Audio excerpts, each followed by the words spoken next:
Vaccines are a vital shield that protects lives.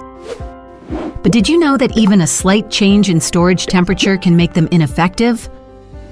Household refrigerators can't guarantee stable temperatures. They have no temperature display and no auto defrost function, posing a high risk of vaccine degradation. Worldwide, 2 degrees Celsius to 8 degrees Celsius is the trusted standard for vaccine storage. As the WHO stated, even brief exposure above 8 degrees Celsius may compromise vaccine potency.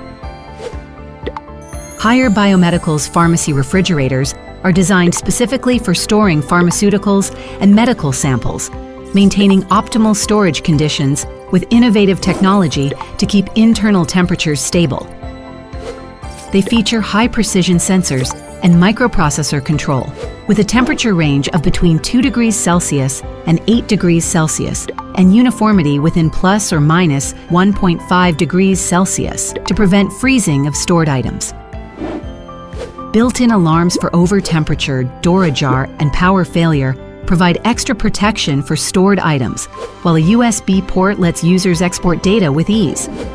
Using eco-friendly HC refrigerant, the refrigerators also feature electrically heated glass doors to prevent condensation. Haier Biomedical Pharmacy Refrigerator, precise temperature control, ensures the interior temperature remains uniform within plus or minus 1.5 degrees Celsius. Automatic defrost technology, designed with an automatic defrost system, eliminating the need for manual defrosting. Timely alarm system, provides immediate alarms for any temperature anomalies, removing the need for frequent monitoring. Haier Biomedical Pharmacy Refrigerators, intelligent protection of life science.